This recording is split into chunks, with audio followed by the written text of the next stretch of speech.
Welcome back to DAM Asia Pacific 2022. I'd like to hand over to your moderator for this panel and the chair for this event, Andrew Lomas, the co-founder and director of Creative Folks IT.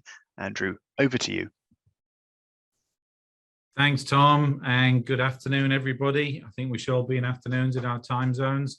Hope you've had some lunch over there in Singapore and Perth, but yeah, look, great to be with you all again. I hope you really enjoyed those sessions that were on the Tech Labs. Certainly some great information there to be shared.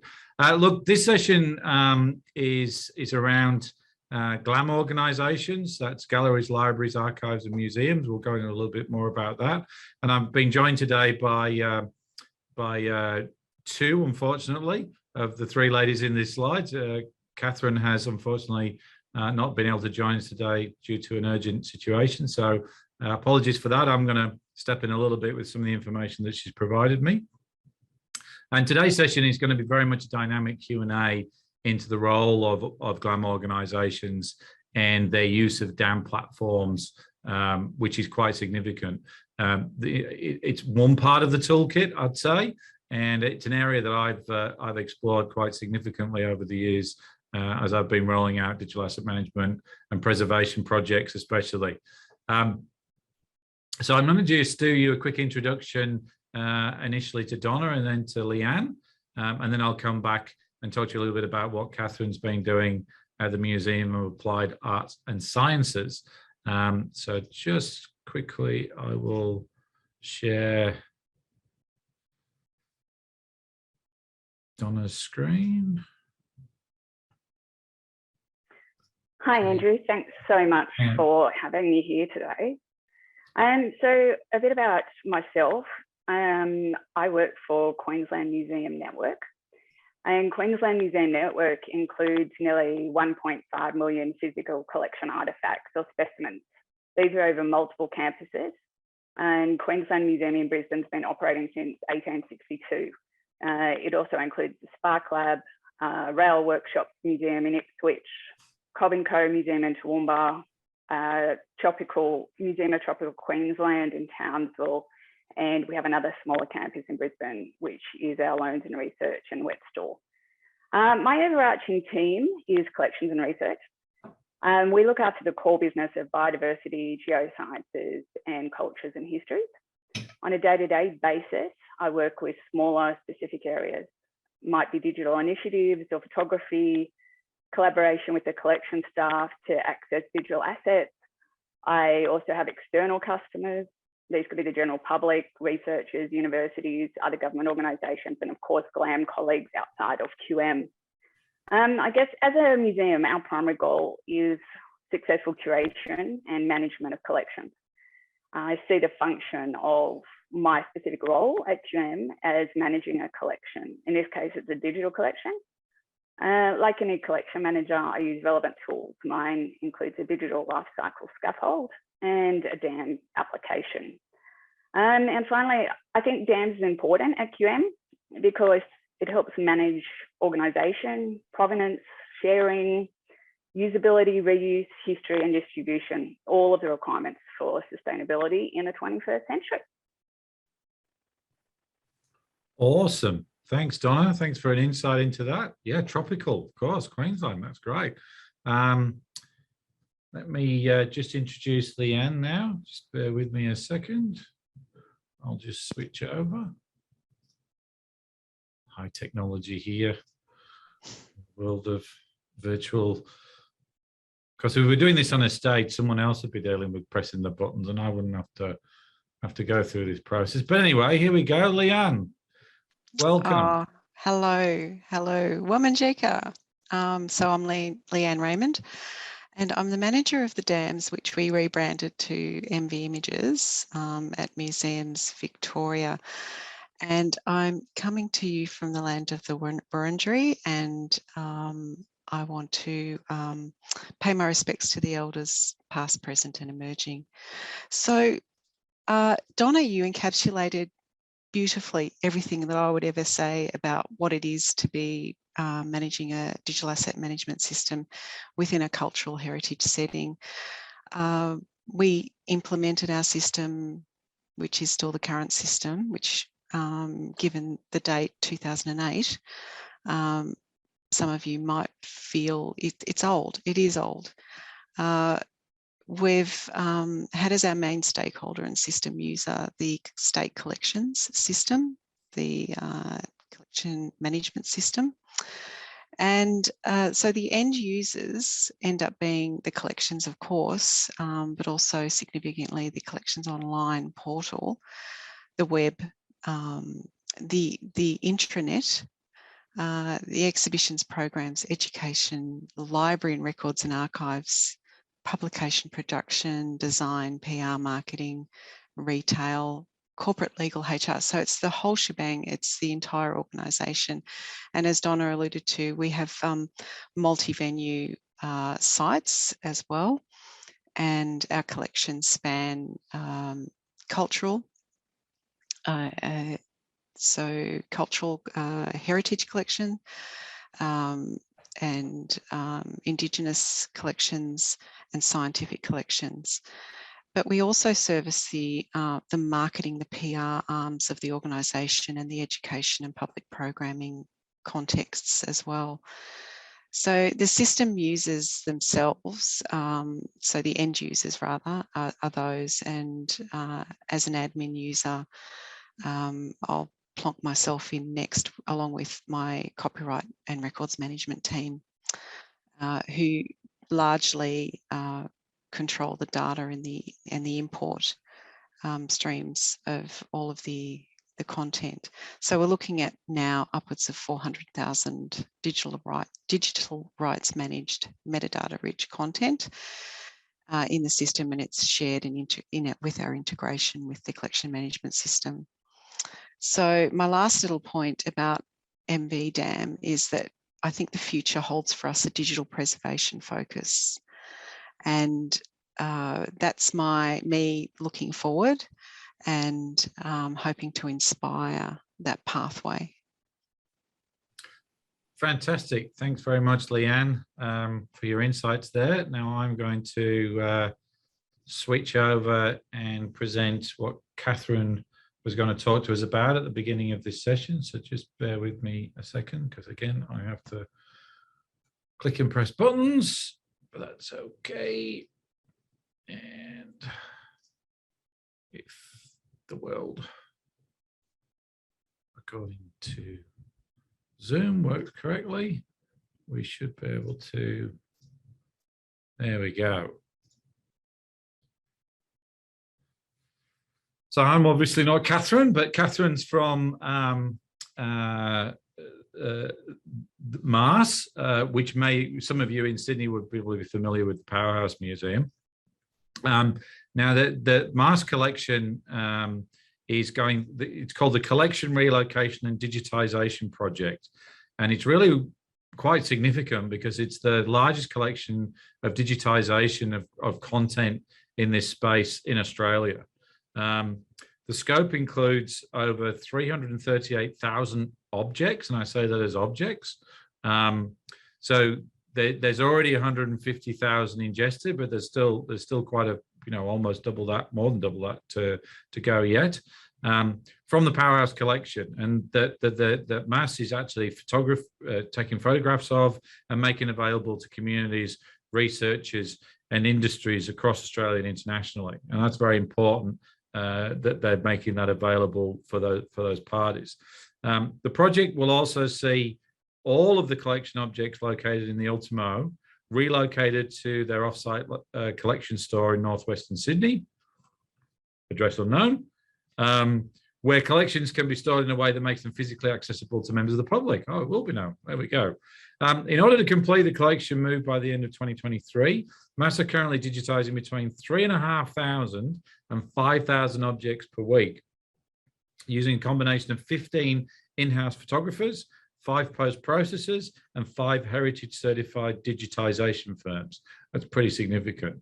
The output translates to roughly 7,000 to 10,000 high-resolution TIFF images, which are 2 terabytes worth of data uploaded into the DAM platform in any particular week. It's worth noting that the digitisation is only one part of the project, of the Collection, Relocation and Digitisation project. And we'll come back to that afterwards. Prior to digitisation, all the collection objects needed to be safely delivered and handled. And we talked a little bit about that with AFL this morning, about how those precious videotapes had to be handled and delivered and packed by trained people within the museum who are registrars and conservators. Obviously, all of that takes a lot of planning and organisation for obviously specialists in different fields. You can imagine handling china and relics and other things would be really important. Each object's registration information was checked and updated, and each object was given a barcode so that it could be tracked and identified digitally. What would we do before barcodes? I don't know. The central database for most museum collections is not a DAM, and this is true of all, and we'll talk about this later, but you need a collection management system to actually track the information regarding collections. And that stores all the information about the objects in the museum collection. It's somewhat like a library catalogue, but it includes things about the object's identification number, its conservation, its provenance, manufacture, copyright, exhibition, and movement history. So the content management, collection management system is a bit like for a retailer, a product is a product information management system, which contains all the product information. This contains all the information relating to the catalogue. But not the digital assets. So the information from this CMS is then used to populate descriptive data inside the DAM backend, as illustrated here on the slide. Each object is then photographed alongside its barcode. So they actually place the barcode and then put the product there, allowing us to automate the file renaming. So the barcode is then intelligently scanned. This barcode is also matched with the metadata upon upload to the DAM. So the metadata that's pre-carded is then uploaded and attached to the barcode so that an asset is identified on ingest. This automatic identification of objects is essential when obviously handling that volume of traffic per week. So really important that they've tied those two things together. To ensure files have been ingested and data enhanced correctly, the DAM includes a triage area which allows the team at MAAS to check the assets. And that's where they check things like the objects match the barcode and the collection information. There hasn't been a human error with the photography, but they've been captured according to the style guide, and that's really important, and the technical specifications of each object, and that they have successfully compiled all that information together, right? So that it's a complete record of information as an asset. It also allows them to separate ingest into manageable batches of assets and corresponding those to groups of physical objects tracked by the collections management system.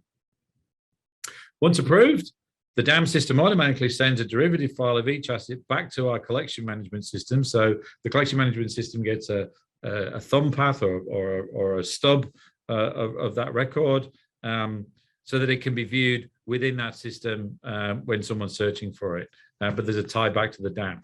And then once all the object documentation has been completed, the online collections the collections then become available online, which you can go to using that URL that's there, that collection.maas.museum, which it's got some fascinating things in there. I must admit, last few days I've been a bit of a rummage around myself.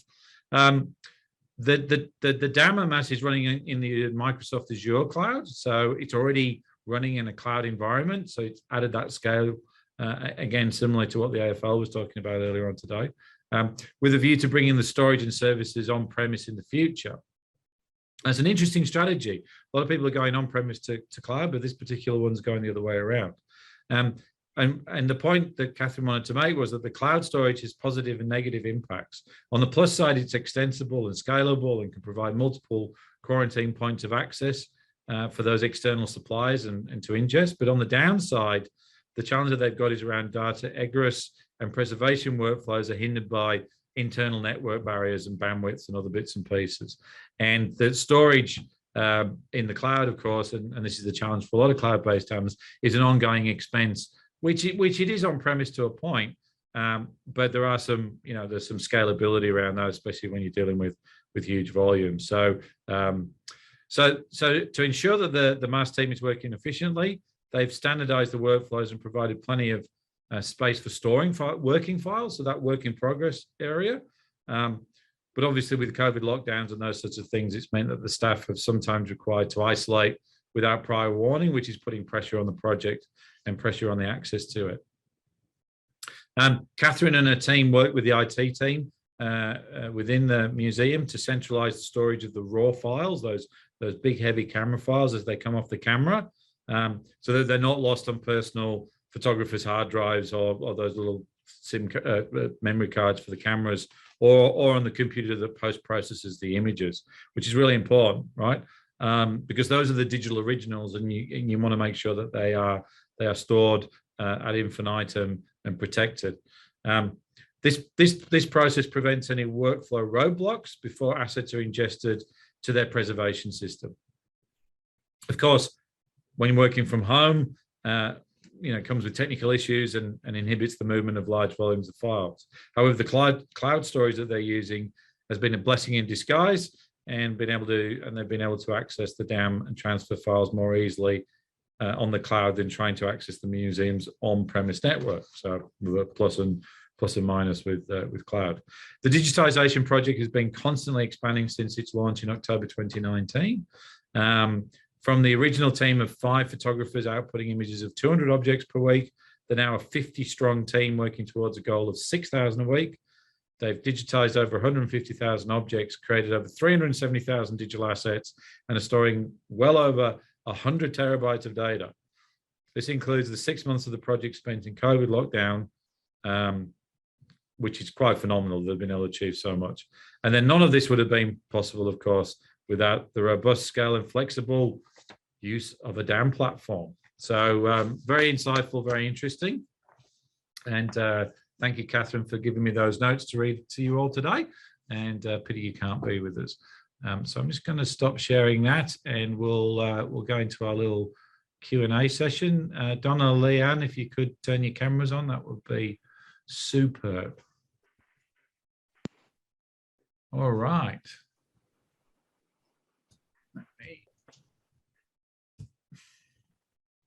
Apologies, my computer's just started to do something a little odd. Aha. There we go. Now I've got the questions. Problem with 2 screens, too many things to click on. Right. So that's really interesting. That's a huge project that Catherine's team's undertaken up there in Sydney. Obviously, you've probably had your own projects over the years, and it's still ongoing. It's part of what you do. There you are, Leanne. You've got a lot of collections around you there, which look very interesting. But look, as I mentioned before, GLAM is a term that not everyone understands, and it's probably slightly different in the specifics of your own institution, your own organisation. So can you tell us a little bit about that from your own point of view, how you see your role within that GLAM fraternity? Because I know all of you know each other and you communicate. We've discovered this through our introductions before, but tell us a little bit more about the term GLAM, where it fits, and what are the extensions of that. I understand records, Leanne, is also an important part of it. Donna, do you want to go first? Yeah, sure. So GLAM, it stands for Galleries, Libraries, Archives and Museums, for those of you who are not in the industry. Somebody at the office actually did ask me recently, does that have something to do with makeup? So you get a little bit, when you work in it, you forget that other people don't understand that.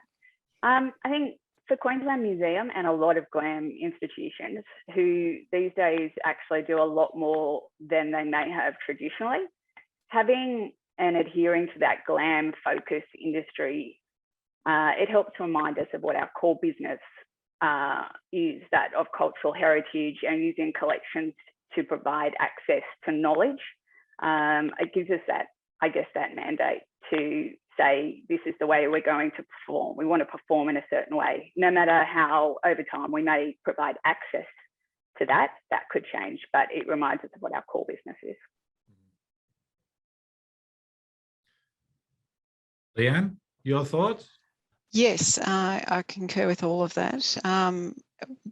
One of the things that it assists us to do as well is to describe our industry as a cluster that permits a level of standardisation, so that we can aggregate, share, which means to share across multiple platforms, our collections, information around those collections to researchers, between each other, to tertiary institutions and to the public.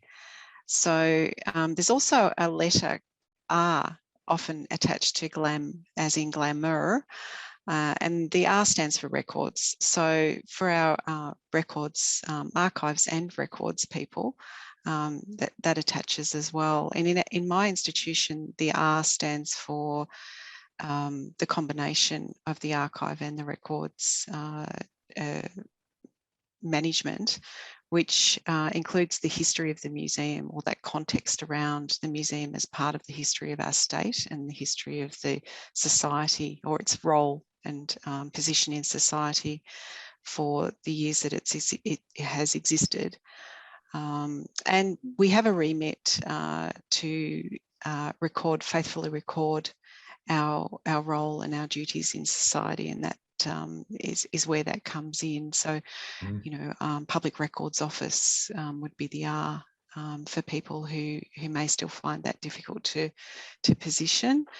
So that's where your births, marriages, death certificates, all those sorts of things happen. So it's a record of society, if you like. But what glamour gives us focus and gives us meaning, distinct, and distinguishes us a little. There is a difference to how we use our dams, and therefore what we're exerting upon dams design and development, I think, as a industry is becoming quite important. And I think that maybe in the Southern Hemisphere, we're still catching up to what has already been happening in the Northern Hemisphere. But it's certainly exciting times for dams and GLAMs. Yeah, and it's a very, very different use of a digital asset management platform to some of the speakers like the Les Mill, and we're talking about brand and managing brand assets and marketing, and that's where a lot of dams are being used these days, because it's now become an acceptable thing. But what you're doing and the important role that your organisations are doing, have been doing it for a very, very long time. And digital, one of the first implementations I did 30 years ago, was in a GLAM organisation, because the fundamental need to be able to track the importance of digitising physical assets and digitising those things that could degrade or be lost over time was really fundamental from the beginning. And so, yes, the technology changes and the things that are actually being instituted by these new channels and these new opportunities for DAM is actually providing you with your teams with increased capability and scope outside of what I guess the pure play DAM vendors were been doing for quite some time. Just changing the tune a little bit, and I don't want to be too negative on the whole aspects of COVID and things like this, but it certainly did impact the number of people coming through the door to your institutions. And I said, I'm interested to know what that's done in terms of a catalyst for change, not in the way, just the way you think, but also the way the whole management, the structure and the organisation, and then how do you potentially use DAM to help curate new ways of presenting those exhibitions to audiences? Do you want me to go first, or Donna? You can, Leanne. Why don't you go first this time? Okay, well, I think it's increased the demand on our digital assets. They just spiked. We were as a team, we did not stop during COVID. We pivoted straight into working from home, and essentially we do work digitally or remotely. We can work remotely. So our roles did not let up, if that's any hint. It was more that we ramped up. We were delivering assets at a rapid rate of knots to education, public programming, who wanted to modify their offerings to an online and essentially remote audience, because the doors were closed. There was no, and we had time, but we also had more time in front of the computers. So you've got a captive audience of appetite there as well. We also noted at our organisation that there was some preparatory leanings towards a digital life offering anyway. So that just substantially ramped up. We may not have the systems that are absolutely fit for purpose for that that instant turnaround that you often require in marketing and PR. But there was a lot of gap filler with our human resources and the knowledge that we have and the processes that we developed. So the workflows are there. It was more that we kind of had to fill some of the gaps for the digital asset management system, but we had the digital assets ready to go essentially, and it was just about delivering them to the right people at the right time. And we record that delivery. So we've recorded all the usage. So that's what's important about a DAMS as well. You got analytics behind it. Yeah, fantastic. What about you, Donna? What have you guys been doing up there? Yeah, I mean, I agree with what Leanne said. I think an important factor that we do need to consider is not essentially what happened, but when it happened. This would have been a completely different situation 10 years ago. By 2020, digital tools were one of the fastest and quickest growing technologies ever. I think a lot of people in the world simply assumed that digital was the obvious solution to be deployed. I think in reality, it may have provided a not so subtle flag for a lot of organisations to reprioritize and action their digital content and realise how important that was going to be going forward. Not just if this happened again situation, but just in the long term and what their audiences actually expected in comparison to what we were able to provide at the time. Yeah. For instance, I should have given a pause there, but we were in a transitional phase, I suppose, towards a digital transformation. That just collapsed into we were in it. Instead of that. And I think that's not just applicable to GLAM organisations. I think that was applicable to a lot of businesses, including my own, and we're technology people. So yeah, I mean, we all moved very rapidly, and the thing sometimes with rapid change and adoption of technology is it's not always done with the appropriate cadence that it should be done. And we're starting to help people unpick problems they created, duplications and security issues and all sorts of things associated with it. But I guess from an audience, now those opportunities to consume and view and access your assets and content, I guess there's the cat's out of the bag, if they want to use an old cliche, or the dogs have already started running. You've got to continue that momentum. Just changing the subject a little bit. Over the years, as I mentioned, I've been involved with DAMS for 3 decades now, and institutions such as yourself have been really paramount at the fundamental raw level. But there has been some big digital, big changes in technology along the way.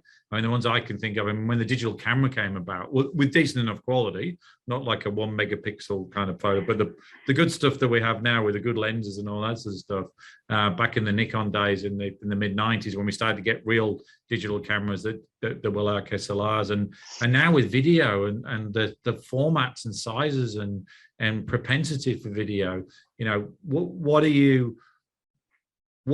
those technology, I guess, challenges that you're facing, and what do you think will further enhance the way you can store and provide access to those really important objects that you look after?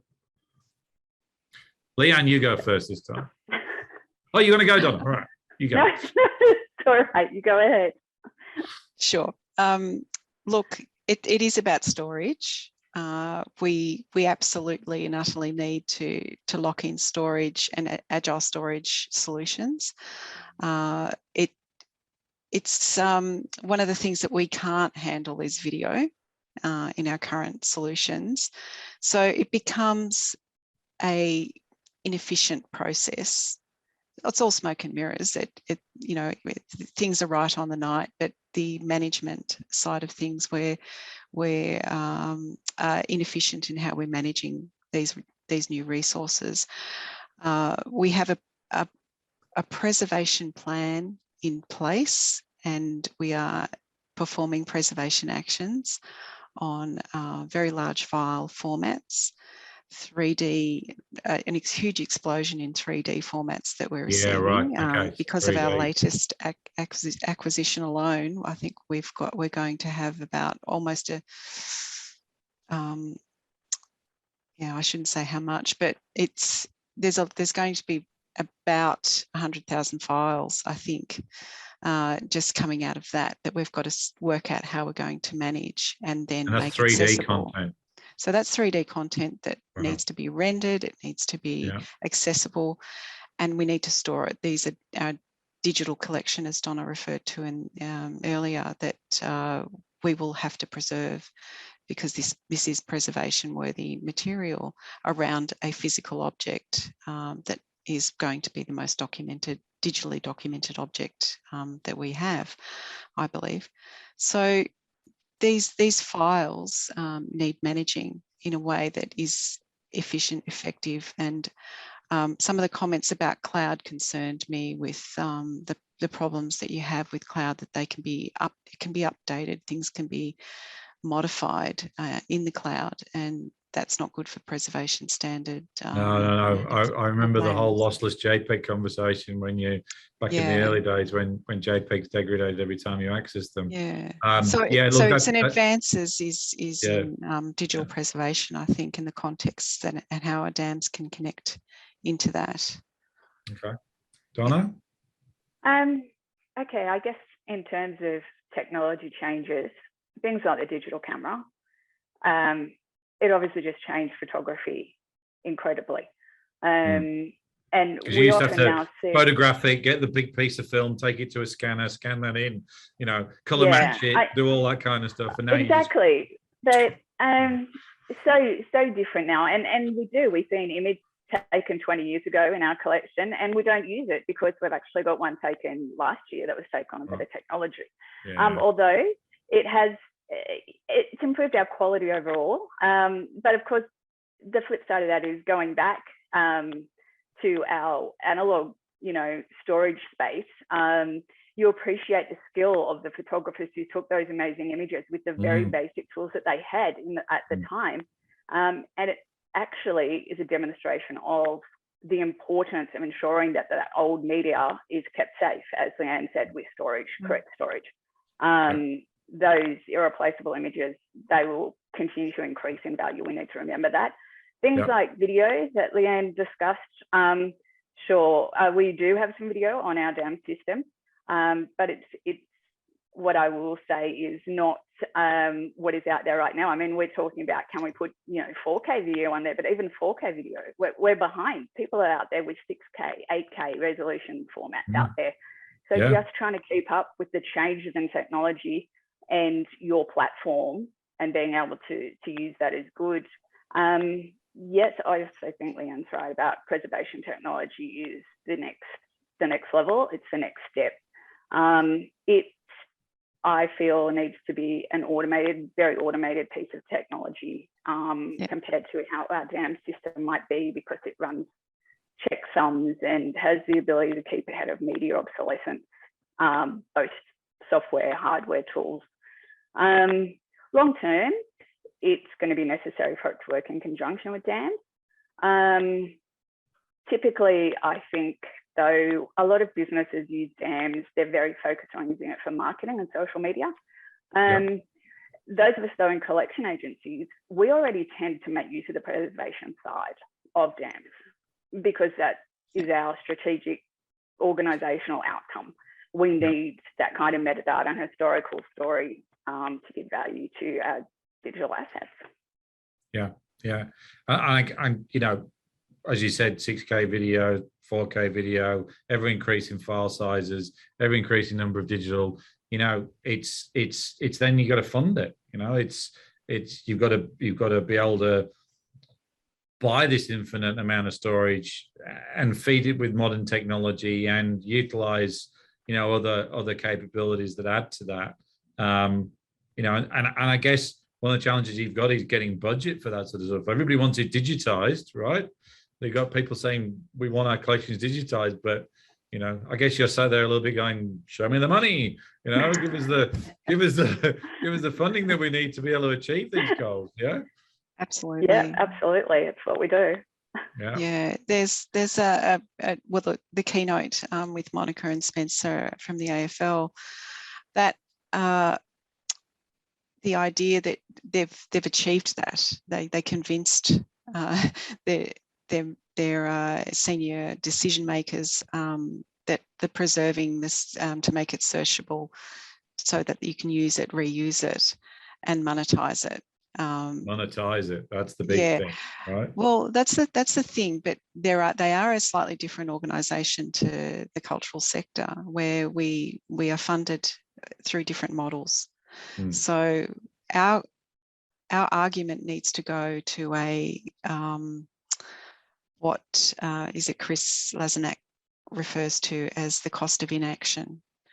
So what is the cost of inaction if you do not proceed with ensuring that funding is ongoing, secure, and at a suitable, achievable rate, so that you can resource and in line with the need, right? So in line with the need. Yeah. Experts in our field, better than myself, will know what is a significant item, a digital object to collect, to ensure that it's preserved and accessible into the future. What I think we don't do really well, and I shouldn't say that, there's probably many people who do it well, I'm not sure that that we do, is archive, understand how we are selecting our content, so that it's what's significant, what could go to secondary storage, what can go. Yeah, okay. So it's categorizing it in terms of importance, or how quickly you need to read it back.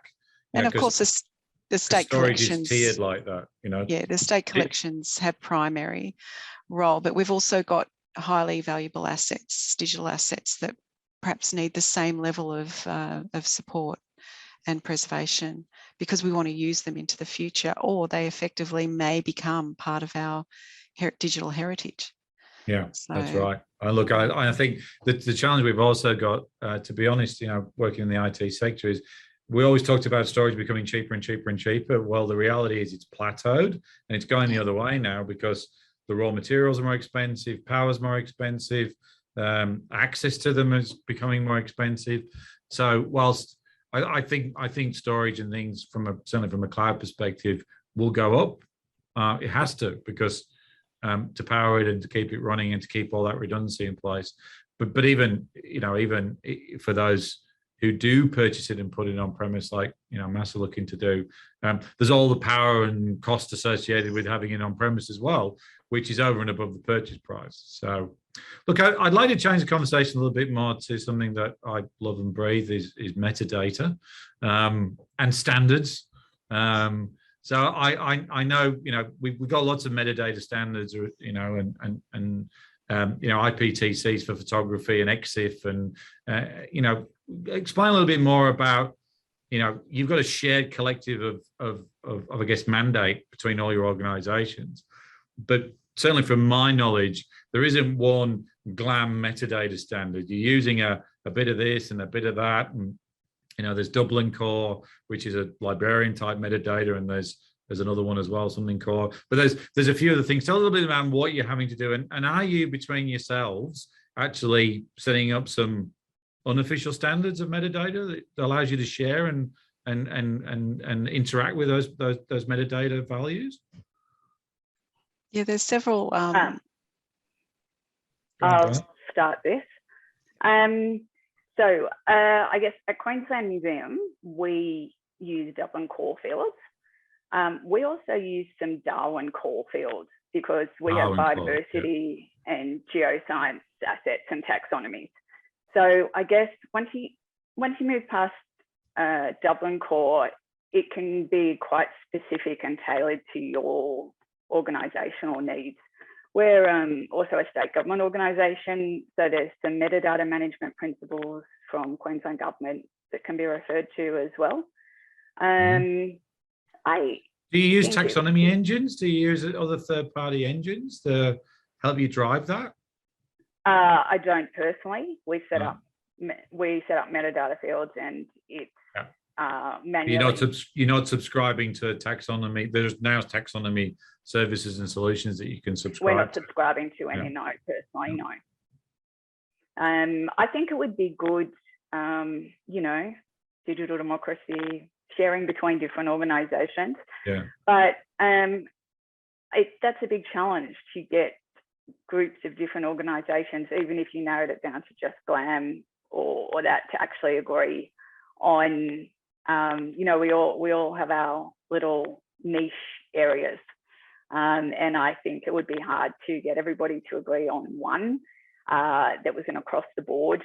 However, more collaboration between organisations to get other ideas is always great. Leanne, what do you think? You think we could get one? I mean, if you physically share collections with each other for exhibitions and things like that, you know, whether it be international or within Australia, that's kind of this concept. If you're going to deliver things out digitally, how do you share those digital collections with each other without having necessary metadata standards? How long have we got? Yeah, okay. There's a huge conversations around this every time there is a sharing context that comes forth. And look, Dublin Core is more the international standard, which of course assists us to aggregate our scientific data, collections data into aggregator sites. So, and Darwin Core assists that. But AGLS is the government locator standard that we also are required to adopt or adapt aspects to.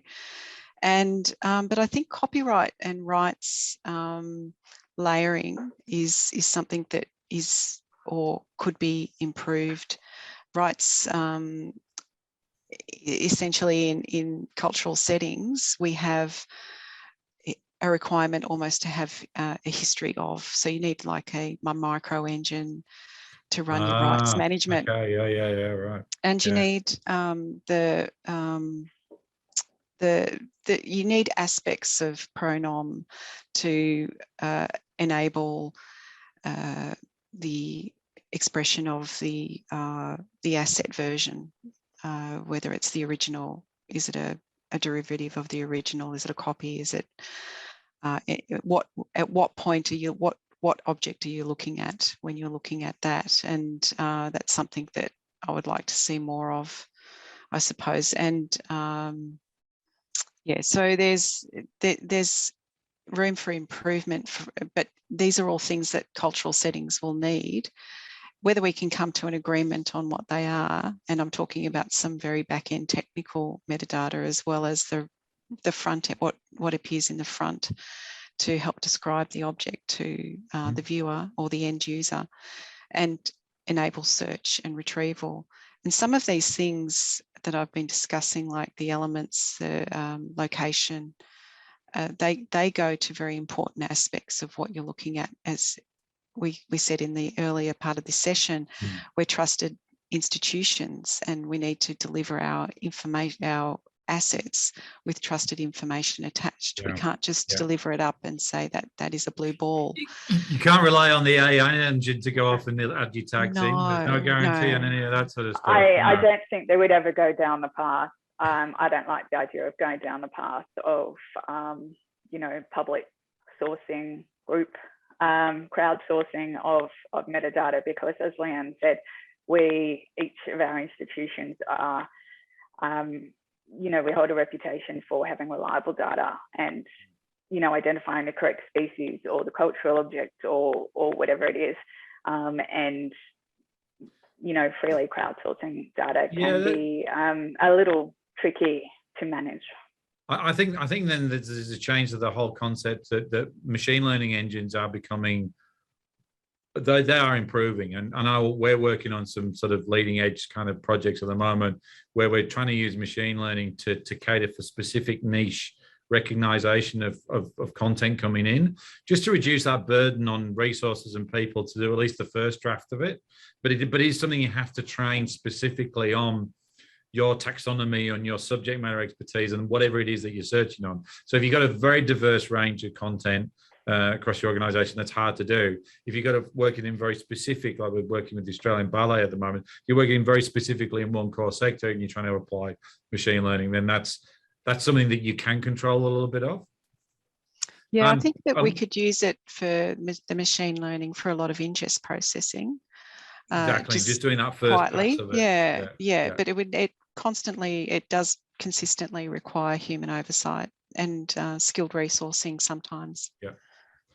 I think that's the thing with AI and ML. If you can implement them well, then they will work well. But it's the toss-up of how many resources do we need to make sure it's implemented well.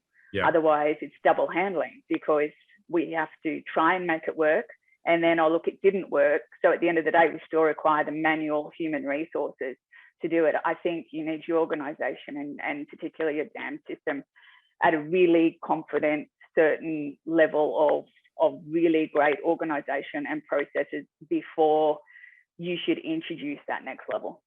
Yeah. Okay. I could quickly share a fail learning, if that would help. Very quickly, because we are running out of time. Oh, are we? Yeah. This is something that is the kind of the machine learning, or we did this in an analog context. We did a rapid ingest with minimal data so that we could push as much content in as we could in a short span of time, share it to the collection so that the collection staff could then describe it, and then we would retrieve the information back. That ended up being a legacy situation for us. So it was that double handling had to happen. Yeah. Yep. Sometimes steady as she goes is better than trying to rush it through. Yeah, absolutely. Look, Donna, Leanne, thank you very much for your time today. I know we could talk for hours long because we already have done before, and we will continue on. And hopefully in person next year, we can have another session around this subject, and maybe machine learning will have developed a little bit, and we can see how those can be applied. But I do thank you for your time today. I really appreciate your input. It was a great chat today.